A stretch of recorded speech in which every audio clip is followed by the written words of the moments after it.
Welcome to The Thriving Marriage, the podcast for those who want to get their spouse back in love with them and truly thrive. You'll learn why 95% of people don't save their marriage and the secret method no one else is talking about that will change everything for you. Are you ready? Let's turn tragedy to triumph. Here are your hosts, international marriage experts, Marc Johnston and Heather Choate. Welcome everyone here to the Thriving Marriage Podcast. I'm Heather Choate, grateful and excited to be here with you today.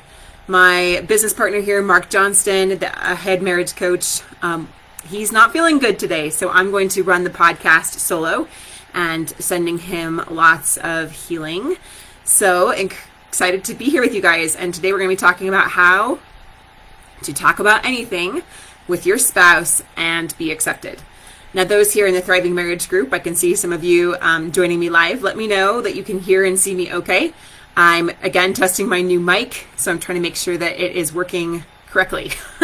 So if you can hear me, give me a thumbs up, let me know, and let me know where you're joining me from today. Those in the Thriving Marriage may have also seen I did a masterclass on the same topic just this last week, and it was incredible. And so thank you. Assembly, I think is how you say your name, and Teddy, thank you. So it was so great. We got so much feedback, and people were like, hey, can you go a little deeper into this? Can you do a podcast on this? So that's why we're doing it here for our 100th episode. Awesome. Kentucky is where Teddy's joining. That's awesome.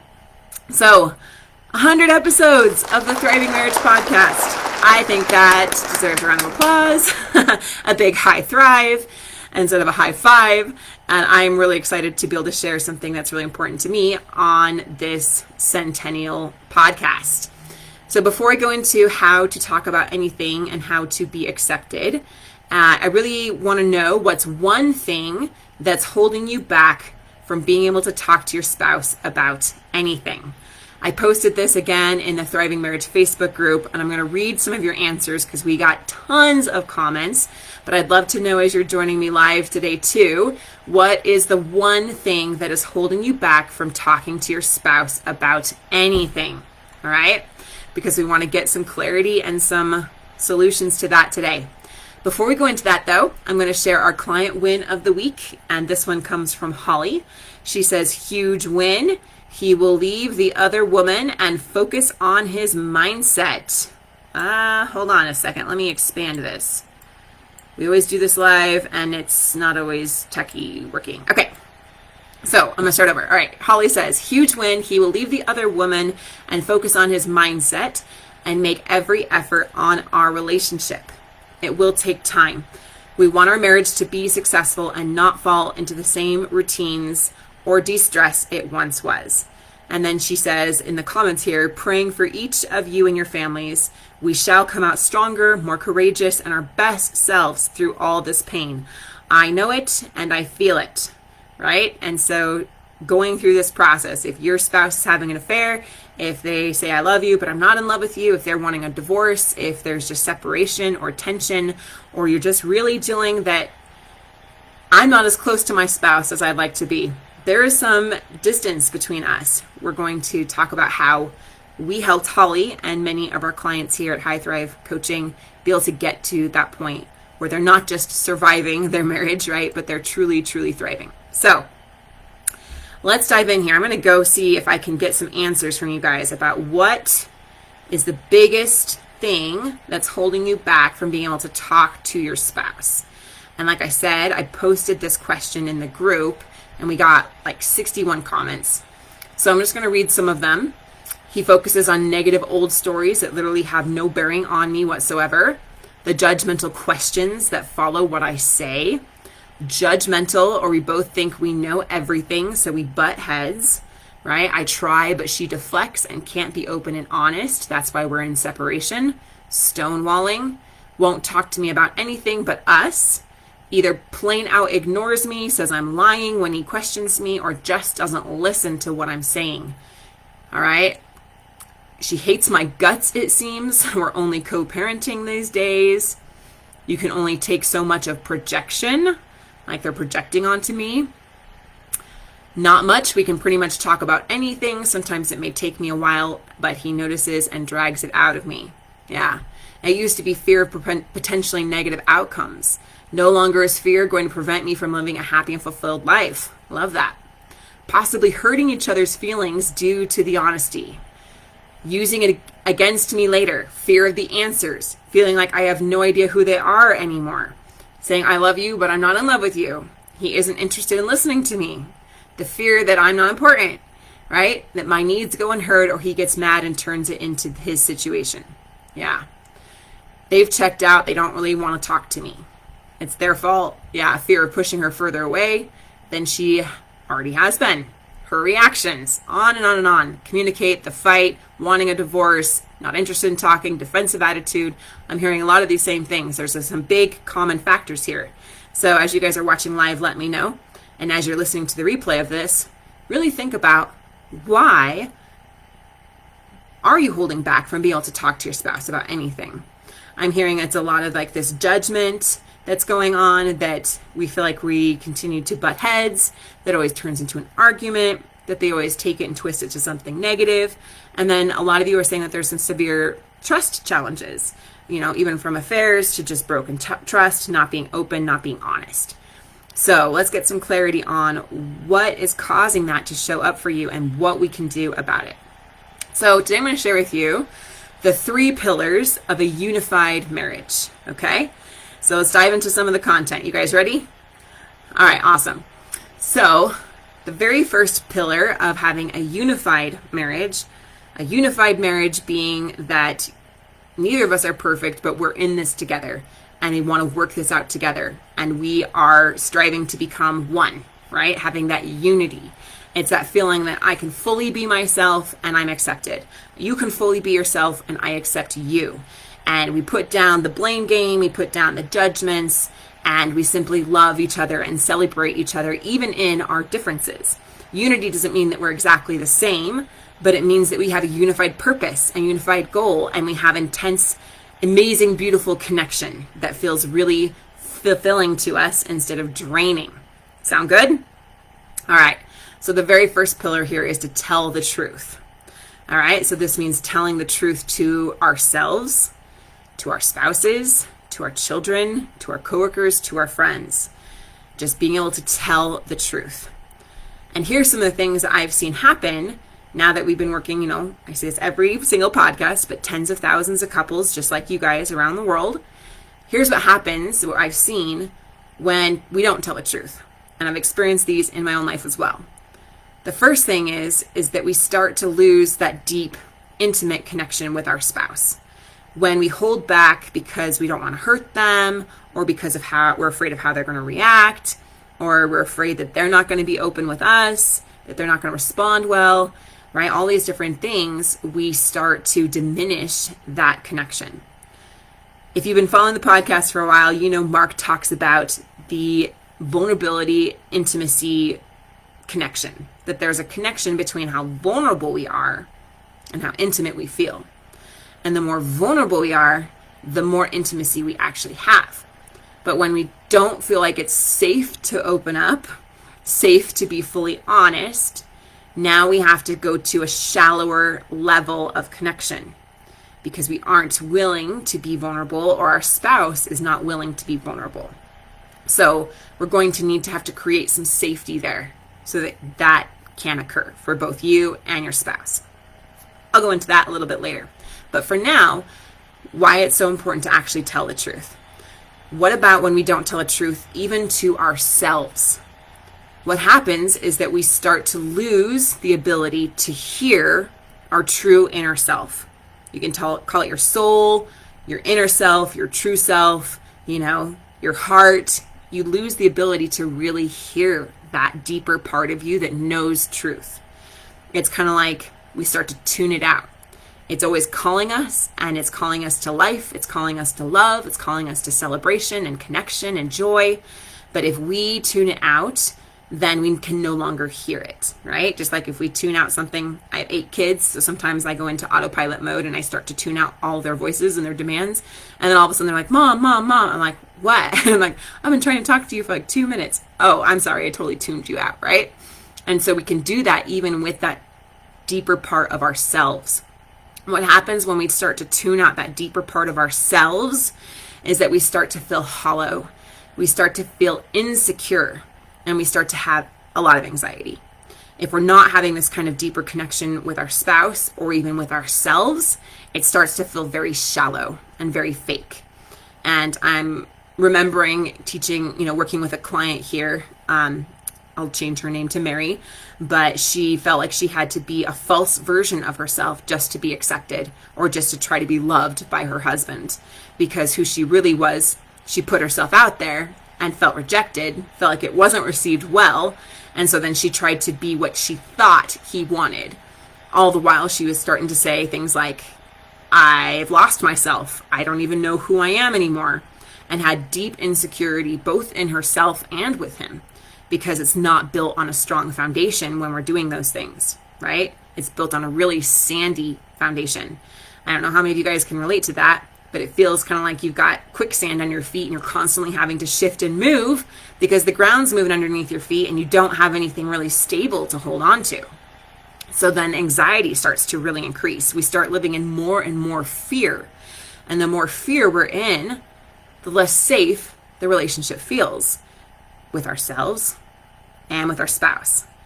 And the less safe it feels, the more we feel like we need to protect ourselves. So then we hold ourselves back even more, which actually only deepens this issue and makes it even more challenging for us to have what we're really craving.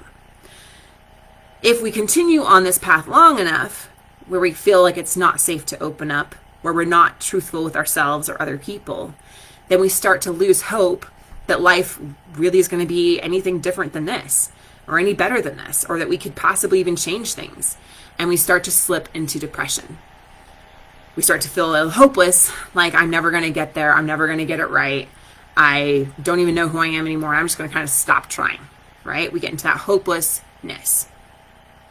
What happens when we get here is that sometimes we try to take our power back by blaming the other person and looking to them to try to solve this for us, to try to help us feel secure, that they need to change, that it's their fault. And in these comments that you guys shared, and I'm so grateful that you did, some of you have been looking inward, but many, many, many of us are still pointing the finger at our spouse. And we know that we can never control what they do. And so if you're doing that and expecting them to change so that you can feel better, well, that's basically the root of a codependent relationship. It's I want you to change so that I can feel better. I'm going to adopt your problems and make them my problems because I need you to do that and you need me to do that, right? It's that codependency of the drama triangle. We talked about that, I think. When did we do the drama triangle? Last week with Marc. So if you missed the drama triangle and how to reduce that drama and tension in your marriage, I really encourage you to check that out and see what roles you've adopted, whether it's the persecutor, the villain, or the rescuer, the hero, or the victim. And then when we step out of those roles, then we're actually able to be our true, genuine selves instead of playing this part that only feeds itself. It's like this cycle that just continues to loop. Round and round and round we go, and it's exhausting and it's ineffective. Would you guys agree? Let me know in the comments and let me know what some of your challenges have been with this. It's much easier sometimes to feel like we should put the blame on our spouse and that they should try to fix this for us than to actually look at ourselves. But I want you guys to start telling the truth to yourself first, and then we'll bring it into your relationship when it's the right time. Okay, because for some of you, I'm going to tell you right now, if you just come home and have a whole lot of truth that you want to dump at your spouse, in a lot of your situations, it could very likely backfire right now because your relationship isn't really healthy enough to sustain talking about some of those deeper root issues. Okay, so just keep that in mind. But I want you to start telling the truth to yourself and really becoming aware of what are some of these thoughts and patterns that you may have gotten yourself into, because we all do it, even me. So I'm going to ask you guys some questions, and this is an exercise that I do with clients and my mentor has done with me, and it's a very, very powerful way of being able to say our truth. So I'm going to ask you some questions. I always like to make it not just about great information, but transformation, right? And so right now, here and now, if you're listening live, go ahead and put your answer in the comments. And if you're listening to the replay, then you can go ahead and say it out loud or write it down. But we want to get clear on what your truth is. As I ask the question, the first answer that comes to your mind is the right one. So go with it. Do not overanalyze it or overthink it, okay? So, first question, the amount of money I would ultra mega love to receive each year is, what's the first number that comes up for you? The amount of money you would ultra mega love, like what would you love? What would be awesome to you, knowing that that's coming to you each year and that you can receive that? What's the first number that comes up for you? That's your truth. Okay, you got that one? All right, I'm watching the comments. I'm seeing if you guys are doing this with me. Cool. All right, the second one here. What I really cannot stand right now is, first thing that comes to your mind. I cannot stand my son bullying his brothers. Right, that's the first one that came up to my mind right now. I really cannot stand how he bullies them and talks so rudely to them. Right, I just can't stand that. Right, what is it for you? I can't stand that there's this tension between us. I can't stand that my boss does this, this, and this. I can't stand that my spouse is with another woman or with another man, right? Whatever the situation might be, I can't stand that. So what is it that you really can't stand right now? Got that one? All right. And if you need to pause this, if you're listening to the replay and take some time, that's okay, but just don't overthink it. The first answer comes to your mind. Third question. What I really want for my spouse is, what's the first thing that comes to your mind? What I really want for them. I want for them to be happy. I want them to feel supported. I want for them to heal this inside themselves. I really want for my spouse is, okay, not for you, not what you want for your spouse to do for you. That's not the question. But what do you really want for them? If you could gift them anything just for them without any thought of yourself, what would that be? So think about that for a little bit. I'd really want for them to find some peace. I'd really want for them to have some security. I'd really want for them to feel safe to open up and trust, right? What do you really want for your spouse? For their sake, not for your sake. Okay? When you have that one, go to number 4. I'm really holding myself back from, what is it? I'm really holding myself back from, what's coming to your mind? I'm really holding myself back from asking the boss for a raise. I'm really holding myself back from having this conversation with my son. I'm really holding myself back from saying this to my spouse. I'm really holding myself back from forgiving this person. What is it that you feel like you're really holding yourself back from? All right? Let me know what that is for you. And let yourself know what that really is for you. Maybe you haven't even realized this. You're like, oh my goodness, yes, I have been holding myself back from that, right? And now you're actually acknowledging that, and that awareness is huge. All right, now that you have that one, let's go to 5. In this moment, I feel blank about my body. In this moment, I feel, what is it? How do you feel right now about your body? I've heard all kinds of different things as I do this with you guys, right? I feel good. I feel satisfied. I feel awesome. I feel sexy. I feel gross. I feel ashamed. I feel fat. I feel ugly. I feel too thin. I feel frustrated. All those different things. How is it that you really feel about your body right now in this moment? All right, now these are just 5 of many of the questions that we go into to help you uncover your truth. As you're doing this with me, I want to ask you, how does it feel to tell the truth? How did it feel to you as you went through these exercises, right? Many clients, they report feeling lighter, feeling freer, feeling more real, more grounded, more centered, more aware, more honest, right? I feel more real. I feel like I'm just kind of settled into this moment and into where I am. That feeling of like groundedness. After they go through this exercise, after they go through pillar 1, then they have ever. And that's just what we do in the first week. It feels really good to give yourself the gift of this is where I am. Because what most of us do is we tend to worry or obsess about everything that we fear, and we resist where we are, and we hate it, and we're trying so much to change everything about it and change our spouse and get them to change and all these things that we never really acknowledge, yeah, this is where I am. This is how I actually feel about that. This is how I actually feel about you. This is how I feel about me. This is how I feel about us. And just saying I am where I am. And I may not like it, but I'm not going to resist it anymore. And you feel like this kind of like groundedness and settling into I am where I am. Because the bottom line is we're all where we are. And as much as we might want to change that, it is where we are. And to say, I may not like it, but it's okay. I am where I am. And now that I acknowledge where I am, I'm no longer spending so much energy, so much emotional capital trying to change it or trying to fix it. I'm just saying, here's where I am and this is how I feel. And that feels very validating to ourselves and to our experience.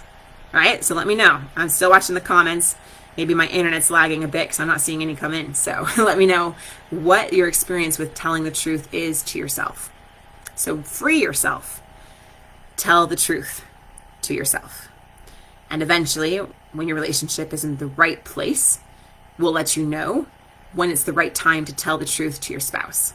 And it always is the right time to tell the truth to them.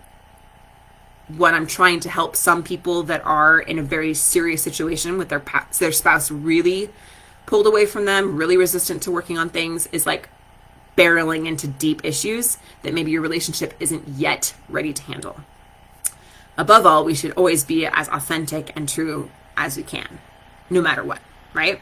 Yeah, Seth says it's freeing. Awesome, Seth. Yeah, it really is. Freeing. It feels lighter. It also feels grounded. It feels present. All right, then after we do pillar 1, we go to pillar 2, which is connecting communication.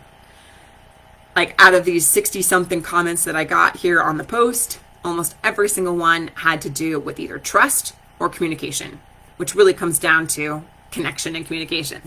So what we want to have is this communication that actually connects us more together rather than pulls us further apart. The things that pull us further apart is going into all the, well, we'll go into what it is, but it's just the fighting, it's just the distance, it's the stonewalling, it's the giving up, it's all those things that tend to pull us further and further apart, make us misunderstand each other more and more, rather than connective communication that brings us closer and closer together. So what I'm talking about here is the kind of communication that to me, and hopefully to you, feels really scrumptious. Like it feels really, really delicious. It feels so freeing that we can really talk about anything and that we both come away feeling accepted. We may even completely disagree about something, but I feel accepted for who I am and you feel accepted for who you are.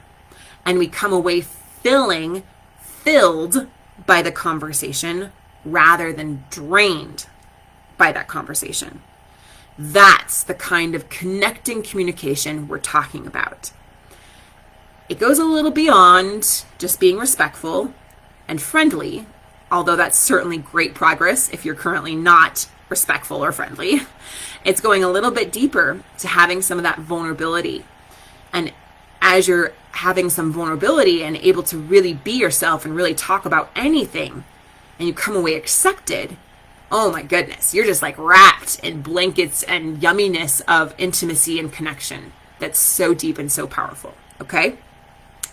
So the ways to have that connecting communication is really important that we stop doing a few things that are currently blocking that from you right now and start doing a few things that are going to help you to feel like it's safe to open up. Because more often than not, trust has been broken. You've been vulnerable before, it wasn't received well. They've been vulnerable, it wasn't received well. And so now we've got these walls and this resistance to having that kind of connection that we really crave, right? So let's talk about some of the things we want to stop doing that are causing you and your spouse to have distrust for each other, right? and causing you to feel like you have to put up walls or they have to put up walls. So where some of this really comes from, and I'm just going to give a high-level overview here because one of the challenging parts of a podcast is there's only so much time. And so I encourage you, if there's major trust issues, major affairs, then you go back and listen to other podcasts, masterclasses, trainings that we have on those specific issues. But for now, I'm going to give a little bit of a high-level overview. So one of the first things that we want to stop doing is demanding that they work on the marriage, demanding that they change, demanding or blaming them for everything. A lot of you guys talked about the blaming game, the judgments, all of these things only create more insecurity. And what we want to do instead, right, is to put the demands down. So I'll talk about that in a minute. But what happens when we're demanding that our spouse does something and they don't want to do it? What happens when we decide we don't want to do something and someone's demanding that we do it? I know for me, and most of the clients I work with, we dig our heels in even further and we refuse even more to do it, right? Because we're stubborn creatures and there's a reason why we said we don't want to do it, and just you forcing me to do it isn't going to make me want to do it anymore. And so what happens here is that sometimes we feel justified in making these demands. And we say, you need to go to counseling, you need to work on this with me, you need to honor your marriage vows, you made a commitment to me, you need to end the affair, you need to change so I can feel better, so this marriage can work. And what happens is that it only pushes our spouse further away, which is not what we want. Every time that I do this with Ben and I say, you need to change this about you, you need to be more emotionally connected with me, I'm doing all the work here, I keep coming to you to try to fix everything and I'm tired of it, right? What role am I taking, right? The victim role, because I've been trying to hero, I've been trying to rescue, and then eventually I turn into the persecutor and I'm like, you need to change. And it always creates more resistance. It always backfires, okay? The next thing that we need to stop doing is going into manipulation. And we do that when we're in the drama triangle. We're all trying to manipulate, even though we may not consciously realize it. We're trying to get our needs met. And we're going about it in unhealthy patterns.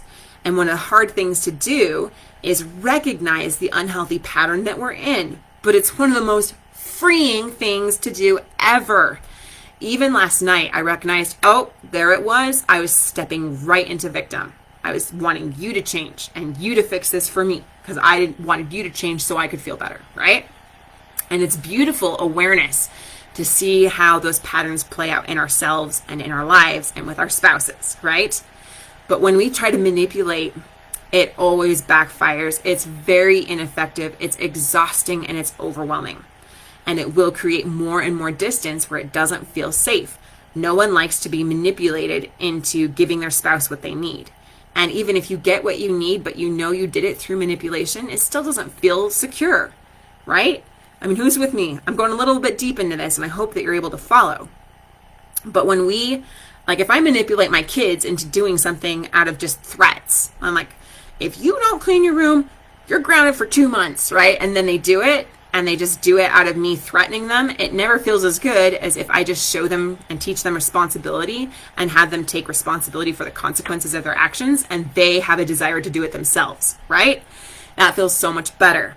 So the same thing applies in our relationships. This manipulation game, we got to realize, man, it works at some level because we get at least something.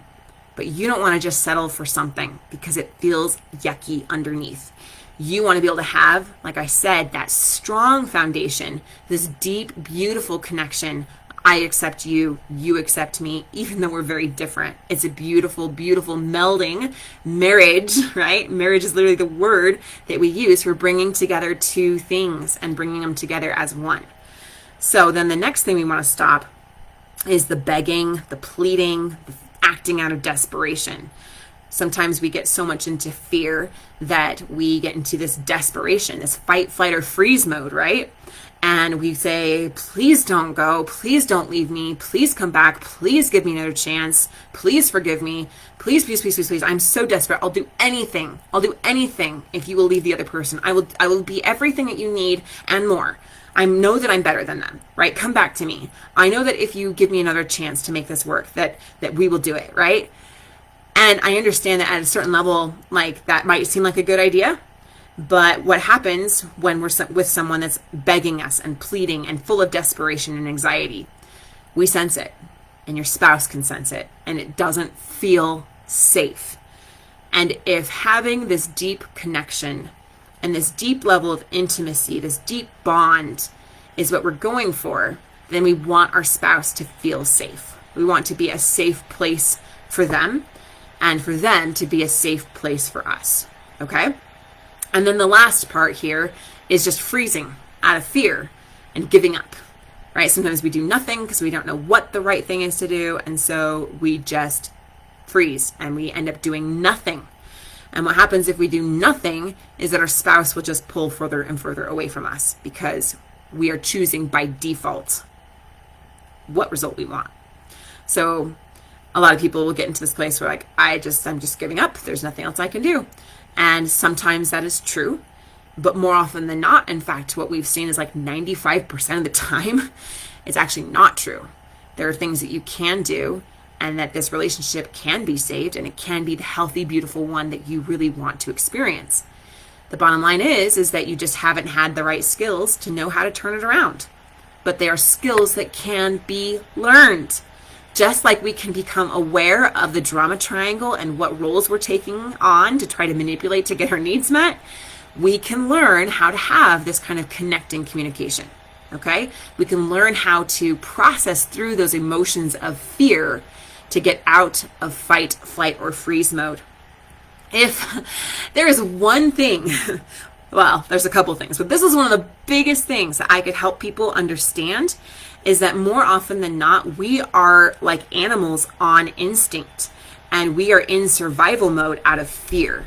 And if we could only realize that we don't have to choose that, I don't have to react to everything happening to me. I can actually choose to respond, right? And that's a very different way to go about things. It's empowering. It allows me to act as my higher self. It allows me to be my better self. It allows me to feel calm and centered, even if I'm in the midst of a great challenge. And there's been some big challenges recently in my life and with family members. But even in the midst of those things, I know that I'm okay no matter what, because my foundation inside myself is strong. And so that's what I want to help you guys get to. And there are things that you can learn, and there are things that we teach our clients. In fact, it's my favorite thing to teach clients is how to emotionally process through things so we don't get stuck and reactive out of fear. Because if we just keep reacting, then life's going to keep bringing us stuff, and we're going to keep reacting, and it's going to keep bringing us stuff, and eventually we'll just want to give up because we're just so exhausted, and it doesn't have to be that way. All right, so what we want to do instead, right? I said what we shouldn't do, right? If we want to have this kind of deep level of connection and communication, this connecting communication, is that we want to start doing a few things. We want to take the pressure off. Remember I said we got to stop making demands, right? Hey, Cindy, welcome. Thanks for joining in the chat. Appreciate that. So stop making these demands, and we want to take the pressure off. Take the pressure off of them. Take the pressure off of you. Take the pressure off the relationship. Take a big step back and just look at the big picture of what's going on here and where you really want your marriage and your life to go. And when you take that pressure off, you will notice the difference because you're no longer in that fight or freeze mode. You're no longer in survival emotions, but you're actually able to be a creator of your life and decide where you want to go and decide who you want to be and what kind of relationship you want to have. Excuse me, I feel like I'm going to sneeze. Hang on a second. All right. There we go. It passed. That's one of the worst feelings, especially live on a podcast with you guys. All right. So what happens when you take the pressure off of your spouse, they will notice it. Especially if you've been feeling like you got to change, you got to end the affair, you got to fix this, you got to do all these things so I can be happy, so I can have a good relationship here, so I can feel secure. If you take the pressure off of them, they will notice, and it will be a huge wake-up call to them. And if you've ever gone through the Path Masterclass that we do here, you'll know that this is a big step in the first pillar, right? The first step there is taking the pressure off, because it gets your spouse's attention and they realize that there's something different about you. All right. And from there, we can start to get some attraction going. Okay. If things have become really, really dire. Now, if manipulation or demands aren't so much your problem, then the next thing that we want to do, if the pressure's off, say, some of you are already at the friend stage where maybe things feel a little more respectful or a little more understanding. But even if not, the next step is to deepen some understanding and to strive to see your spouse's perspective. P is for path, and path is perspective. Try to see their perspective. Try to understand why they feel the way they feel. So many times we want to defend ourselves against the way our spouse feels, or the way they feel is threatening to us. But we got to understand that the way they feel is the way they feel. And whether it's right or it's wrong, whether it's true or it's not, it's true to them. It's what they're experiencing. And when we can validate, hey, I see that this is hard for you. Or, hey, I can see that you are having a hard time trusting me again. I'd like to understand a little more about what's going on there. That feels so inviting. And it opens up the conversations and the connection to have a little more vulnerability and deepen that intimacy as we get more vulnerability. So the more I try to understand Ben rather than defend myself against him, the better it feels for both of us.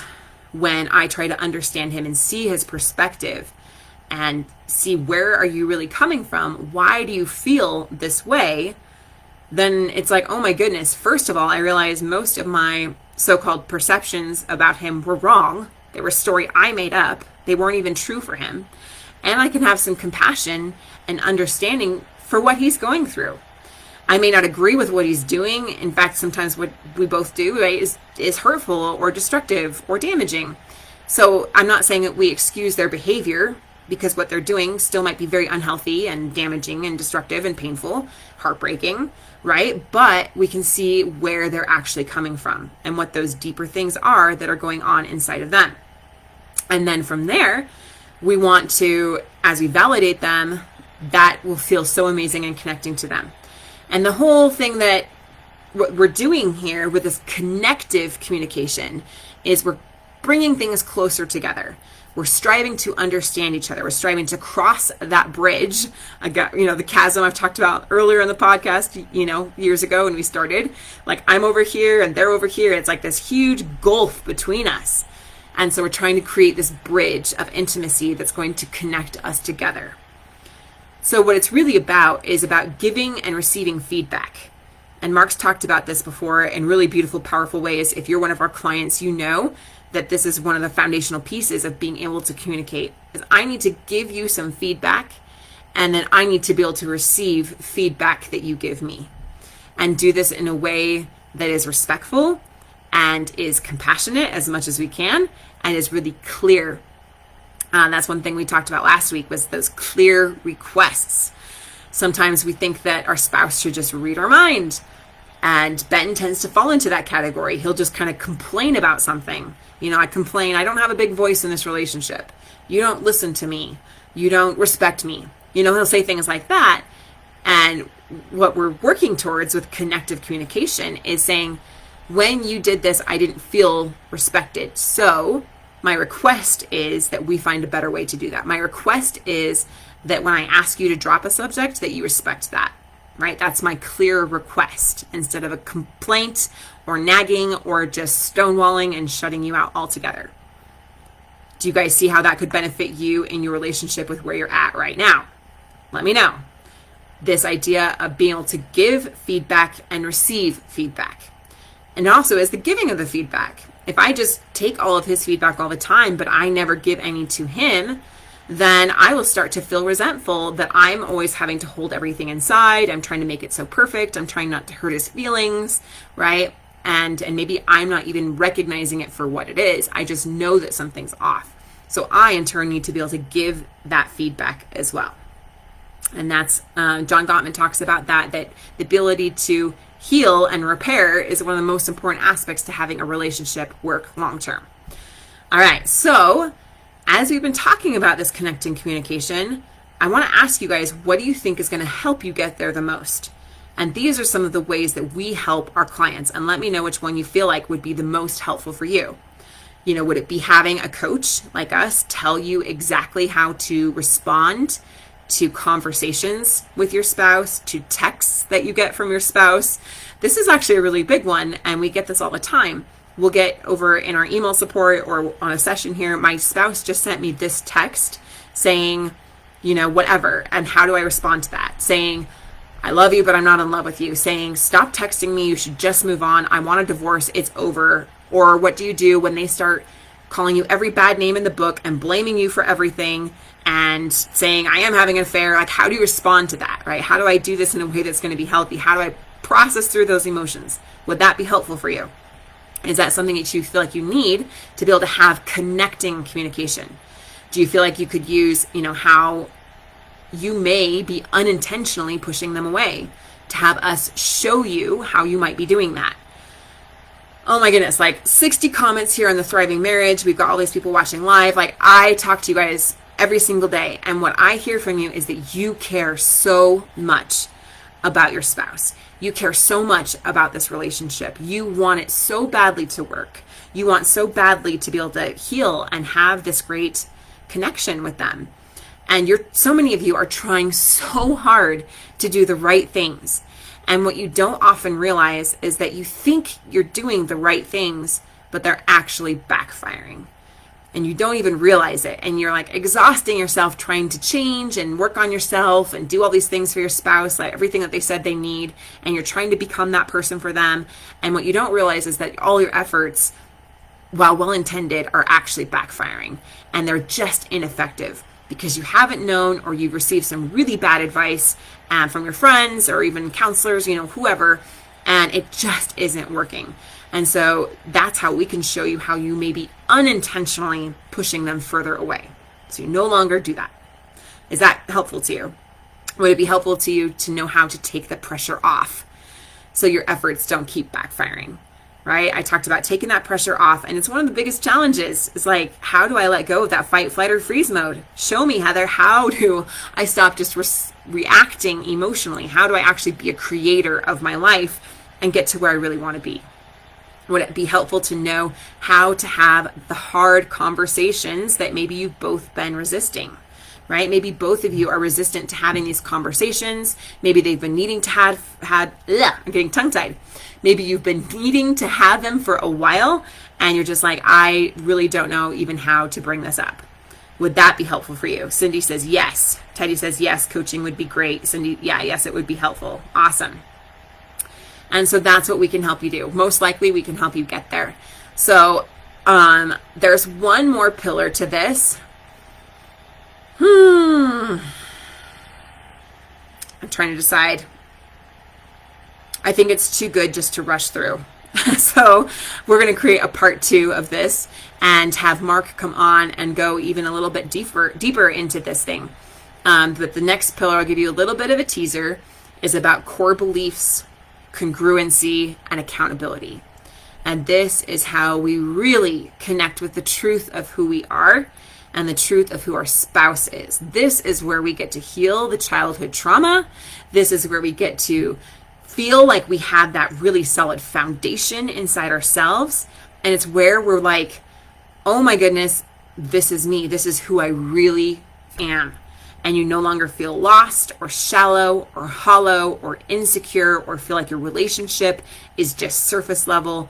This is where it starts to get really deep because you actually uncover who you are and who your spouse is. And you're able to see each other in that light and have the most amazing connection, because it's like, I'm here, this is me, I'm fully vulnerable, I'm raw, naked, real, and you love me for who I am and I love you for who you are. And that is like the most incredible level of connection and intimacy that we could ever have with another human being. And that's what I want for you, and that's what this is all about. So I want to be able to help you guys right away though, and not wait till next week. So I've got a little quiz that you can take. I'm going to put it in the chat as we're watching live.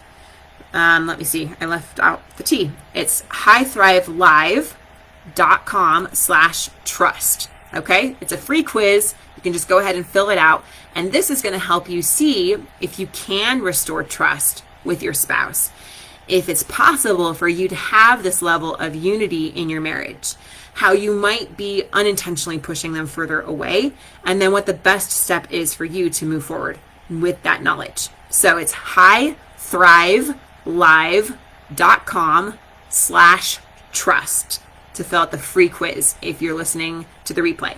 I'll say it one more time. High, H-I-G-H, thrive, T-H-R-I-V-E, live, live.com/trust. And that's just a free quiz that you can take over there and see what is the best solution for you guys to start moving towards having this deep level of connection and being able to talk about anything and truly be accepted. Sound good, guys? All right, awesome. Encourage you to go check that out. All right, with that being said, I'm going to move on now to our marriage myth buster. Marriage is just a piece of paper. How many of us have heard this said?